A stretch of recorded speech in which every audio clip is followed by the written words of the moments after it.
Welcome back to Pokemon Platinum. We're going through the rest of Victory Road this part because boring caves are boring caves. Yay! Excellent. So we had to use Rock Gotta love Smash. got gotta love these perfectly spherical iron balls in our way. You see that? This is another thing where I think Gen 5 helped is that it made that Victory Road feel distinct from the past four Victory Roads, which all were just boring brown caves that didn't look any different from the other boring brown caves you already went through in the Hmm. game. So I Gen 5 was just so good. Play Gen 5. Yeah, What I would it's really, just better than Gen 4 in every way. what I would really like is if like one of these Pokemon games acknowledged that maybe it's not such a good idea to make children travel through caves, that might cave in on them. Eh. They're fine. They have Pokemon with them. Because of course the tiny caterpillar that they keep in a ball is going to be great when they're traveling through an ancient geological nightmare that's full of dangerous creatures and could cave in on them at any second. You know, for kids. As you do. Eh. Block pushing. Well, it's one thing if you're just traveling through a cave while you're exploring the world, but the actual Victory Road, I always thought would make more sense if it were like an architectural creation rather than a cave. Yeah. That's kind of what Gen 5 kind of does with it. Like it's very clearly man-made. Or at Ah. least it used to be. There's parts of it anyway. Yeah, it's like it used to be this like big scary mountain, and then they carved parts of it and stairs and things like that, so that it's like this half wild, half constructed like test of strength Mm. before you finally make your way to the Elite Four. It's like, we have these ancient civilizations and stuff. What if one of the regions makes an ancient ruined city or temple into a tourist attraction and calls it their Victory Road? You know what? That reminds me of there. You know, speaking of Black and White, in Black and White there was this submerged temple thing that you could explore in the post game, and there's nothing there. And it's in Black and White too. And if I remember correctly, it doesn't do anything in there as well. So if I'm remembering correctly, the fan theory on it is that it was supposed to be an event, but they just never did the event. So Yeah. there's just this random temple that's there for no reason. Which, to be fair, I don't mind having stuff that's there for quote unquote no reason, because again, it adds to the mystery and allure of the game. I guess It's kind of you know what, like in certain unfinished games like Ultimate 8 or whatever, there'll be doors that were meant to lead to areas that never got finished. uh, You know what? I'm gonna take that back a little bit. I feel like the mystery and allure is a little bit more of a thing with older games because we have the internet now, and you can know exactly what the intention was for that, and it's just that they kind didn't of have enough time to finish. that kind of it, which- reminds me of something unrelated to video games, but since Ryan told me about the upcoming like Aladdin Lion King remaster bundle, Oh yeah, I heard about that. That was the- like just leaked today or something. one of the things I saw on Twitter news recently was like they finally like officially confirmed that the peddler in the Aladdin movie was originally intended to turn into the genie at the end. So he actually Like they so there's been a fan theory for ages that the peddler and the genie were the same person, and it's been confirmed that the peddler is the genie, and they showed like concept art of him turning into the genie and their original concept for the ending. Oh, so there would be like in the ending there would be like Yeah. a little While he's- wink while he's nod ne- where You it's know, just he's like- he's obviously wearing the same kind of blue color that the genie is. He's and all got that. he's got four fingers on each hand like the genie. He's voiced by Robin Williams. Yeah, that's it's pretty telegraphed that he's intended to be the genie, but they cut the ending where that happened. So Yeah, that's interesting. I don't know why they would have needed to wait that long. I guess maybe it's just one of those things where they it's just didn't. it's just one of those things where they it's just a framing device for context of him telling you the Aladdin story. yeah Yeah. it's one of those things where they had the concept art stored away and stuff, and back when they made the movie, they there obviously wasn't this culture of hyper-analysis around at that time, so they didn't really expect anyone to see the leftover elements that were in the concept. So, You know what? I find it weird that we don't tend to get stuff like, say, the Lord of the Rings extended edition bonus features as much anymore.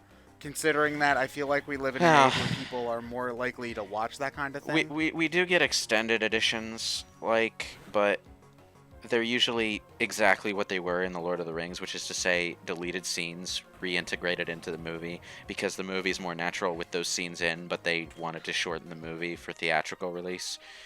Well, I more mean like the extended behind-the-scenes editions stuff. came with like 10 hours or something ridiculous Oh, behind the scenes stuff. of bonus features, yeah.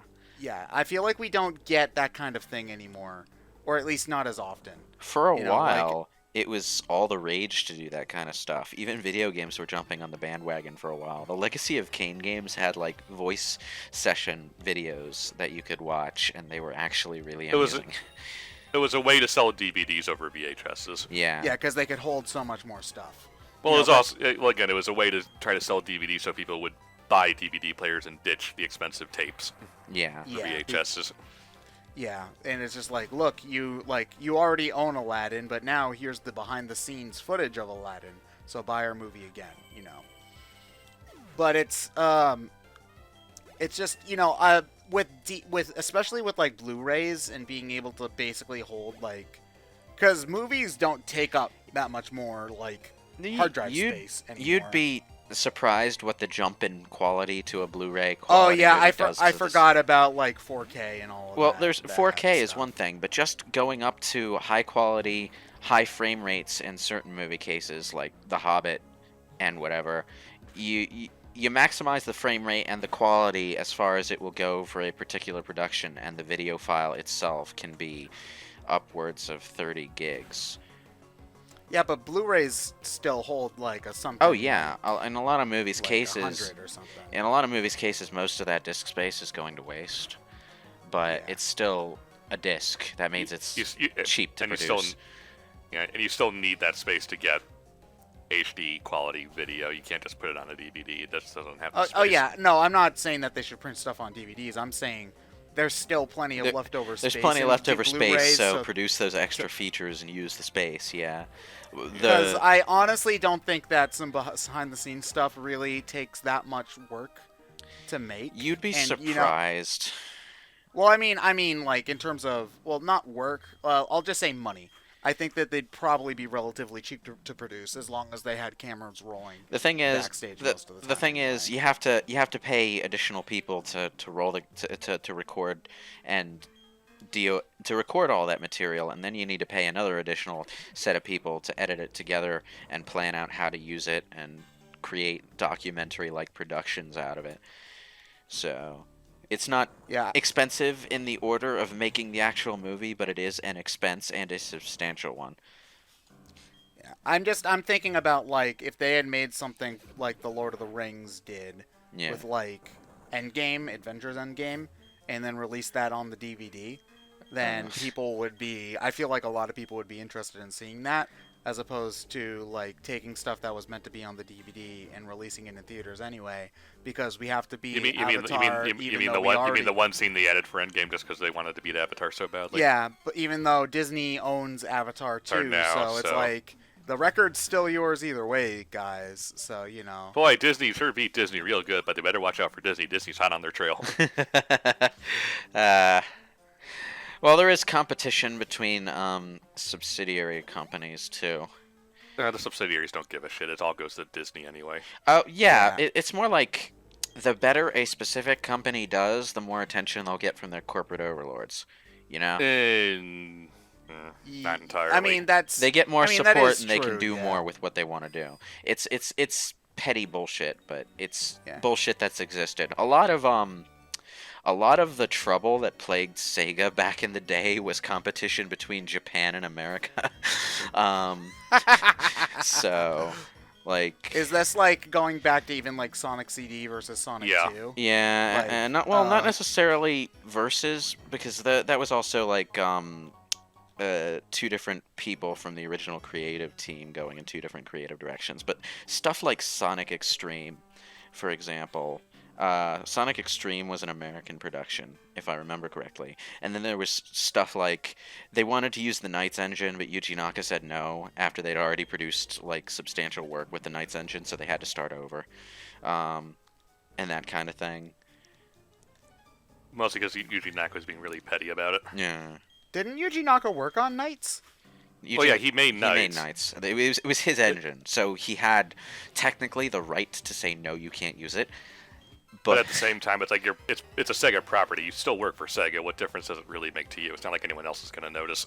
Yeah. Yeah, like I don't really get that. He was just being petty. He was like, no, it's my engine, and I say you can't use it. Part of it. I mean, to me, it feels like I bought this coffee maker. You guys aren't allowed to make coffee on it.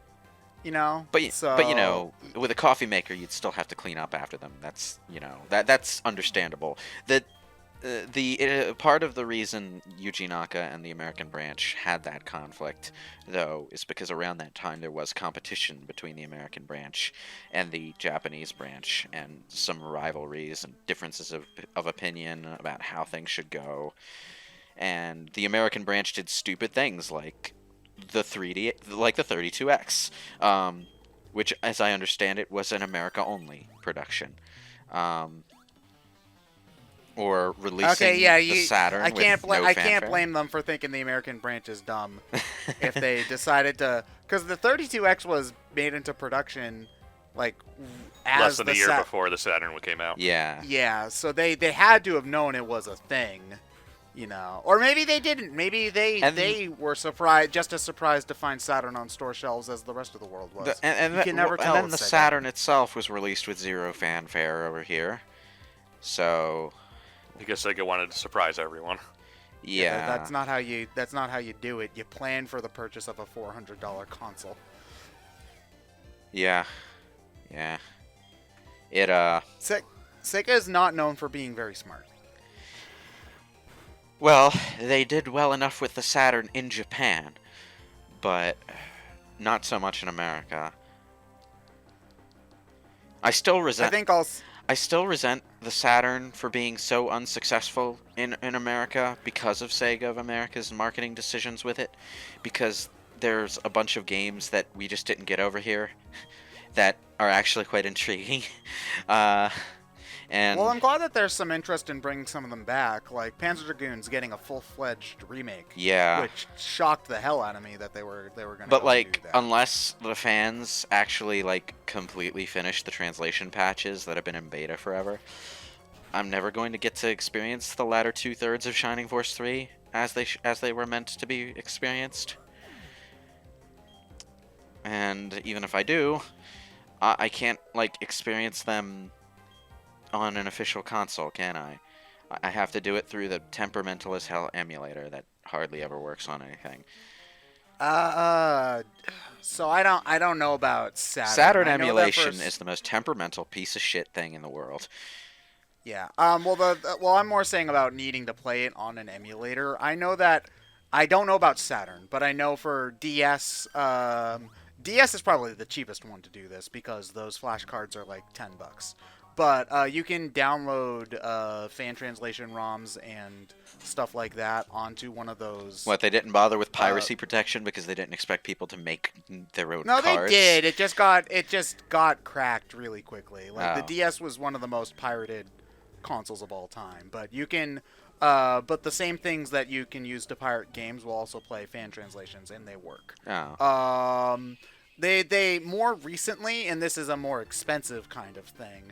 They've made flash carts for NES and Super Nintendo, where you can put whatever ROM you want on it. Yeah. And the game will read it like a normal. Yeah, and they do cartridge. that. They do this kind of reproduction carts for a lot of games. Yeah, but the thing is, it's not really a reproduction cart. It's a cartridge shaped like memory card, SD card basically, and you can download as many games onto it as you want, and then play all those ROMs from one cart on a real Super Nintendo. Oh. So I know that those kind of workarounds exist, but considering that it's a CD-based system. I don't know if I something like think that the would exist Saturn for had Saturn. pretty weak piracy protection overall. What I'm worried about are that the latter two games are Japanese region games. Oh, ugh, gross. Yeah, and I'm not sure about Saturn's region protection. From what I remember, like if you put like a Game Shark or something in there, like because I think that's how John did footage of the Saturn Symphony of the Night. Was that he Yeah, had a it's Game it's Shark Game or something? it's Game Shark. Yeah, and like Yeah. the Shining Force 3 translation patch uses the American version of Scenario A because you can because it's most of the work was done already, and you can patch together a CD of that and play it on your Saturn, no problem. But I'm not sure about scenarios B and C. That I just that game seemed really really impressive for the time because that was all released as one game in Japan, right? I think it was. I think it was 3 separate games, but it's like there's Okay. this Mass Effect style BioWare save import system that changes certain aspects of Okay. B and C. Yeah, that's really impressive for the time. Yeah. So It's meant to be played as one adventure though. You name all 3 protagonists at the start of the first scenario, but they had no intention of releasing B and C in America when they translated it because it was the end of the Saturn's lifespan. So they just released Shining Force 3 Scenario A as Shining Force 3. You played as the protagonist who had his name changed from Symbiose to Kite for some reason, and that was it. They changed the ending so it sounded like an ending, and you didn't get half of what made the game impressive. I wonder why they even bothered to do it at all. Because Shining Force was one of Sega's more well-known franchises at the time, and it was around that time that you started hearing information about games overseas more often. So people were probably aware that a Shining Force game existed, but probably not so much about the different scenario system. So this probably came out like what, 97 or so? Somewhere around there, yeah. It's around the time that Square gave up trying to keep the numbers in America different from Japan and just released Final Fantasy VII as Final Fantasy VII. Yeah. Well, that was what I was going to bring up. Do you think that the Final Fantasy VII effect had anything to do with that? Because I know that a lot of games that would otherwise be Japan only because they're obscure as hell RPGs suddenly got a second chance in the United States because Final Fantasy VII exploded the way it did. Maybe, but Shining Force was always released in the West. Like, we even got the obscure Sega CD Shining Force sequel, I think. Oh, okay. And I didn't even know that there was a Sega CD Shining Force sequel until I was running through an emulator list. But, yeah. I didn't know that there was a Shining Force game on Sega CD until you mentioned it 2 seconds ago. So. It's pretty obscure, yeah. It's kind of like a between-game sequel between Shining Force 1 and 2, and it has more of a direct connection to 1 than 2 did. Shining Force back then is it still dazzles me that they made that a thing over here, and it took Nintendo so long to realize they could sell Fire Emblem in the West.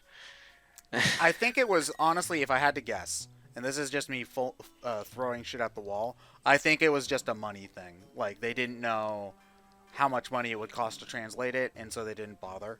Because I think that was the thing with Mother as well. Like, they translated all of the original Mother game, but they didn't bother bringing it over because they didn't feel like there was a market there. And to be fair, like, RPGs didn't really do great in the West until like, I'd say even like the 16-bit era, and even then they were a niche product. Yeah. Because like I mean, games like Secret of Mana and Super Mario RPG and Final Fantasy VI were certainly popular, but games like, say, Lufia or the first handful of Dragon Quest games. The first handful of Dragon Quest games, that was a mishandling more than anything. Yeah, it was a huge mishandling. Yeah, they screwed like, that series over big time. Okay, yeah. Sega did one of the few smart things that their American branch, I think it was their American branch that made this decision.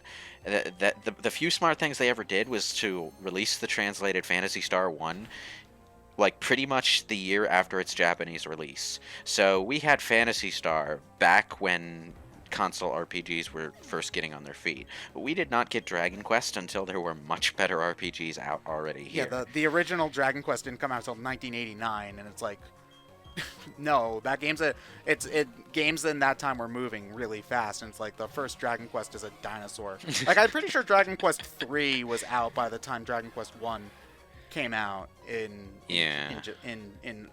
yeah, so it's like wow, okay. Yeah, we had more going on there. So yeah, it's just one of those things where the old Dragon Quest / Warrior games, and particularly Mother, and unfortunately to an extent Earthbound, those games visually have aged like crap. Yeah, like I mean, especially the battle system where it's just a static screen with nothing going on besides like maybe one like little effect and nothing's moving. Yeah. I mean, as much as that's why I just couldn't get back into them when I was a kid, because they're just visually so boring. Meanwhile, you look at Chrono Trigger or Final Fantasy or something like that, and stuff's actually happening on screen. Yeah, so that's actually like I mean I love the Akira Toriyama art for Dragon Quest, but I agree like in 8-bit Dragon Quest like they just stand there and there's not even really many battle effects or anything. That's one of the things that set Phantasy Star apart from Dragon Quest was how much animation they crammed into the battles. Yeah.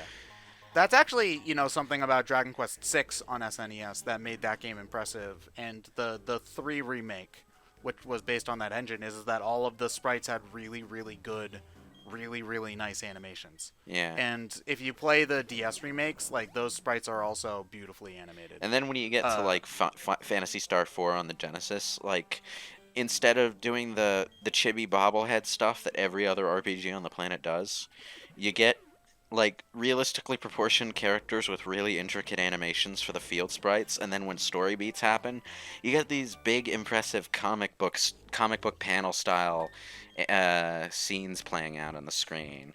And then in battles, the monster sprites, which are static in most other games, are flapping their wings and shooting things at you. And when you attack, your realistically proportioned character jumps out on screen and swings their weapon at the thing. And it's all. From what I've seen, Phantasy Star 4 is a very impressive game. Yeah, visually it's very impressive, and in terms of exploration, it's quite nice. The weakness of the Phantasy Star games has always been that the combat system is a bit duff. What do you mean by duff? in a few like game-specific ways, like in Phantasy Star 1, you can't select a target because no matter how many of a specific monster there are, there's only one monster per battle, and it only shows as one monster sprite. Oh yeah, the old Shin Megami Tensei games had that same problem, and where they would just like have those little monster icons to show. Yeah, and there's like a number of HP gauges next to in the enemy box to tell you how many of them you're actually fighting. But even mechanically, Phantasy Star does weird things. Like in a Final Fantasy game, what you would do when you attack and do damage, the only like random variable that matters is whether or not you hit or miss. You're always going to do a consistent approximate amount of damage when you actually do hit. In Phantasy Star, they do it more like a Dungeons and Dragons game, where there's a roll to see whether or not you hit or miss, and then there's a roll to see how much damage you do, and it could be anything from 1 to like however much the maximum damage of your weapon is. So you could be like.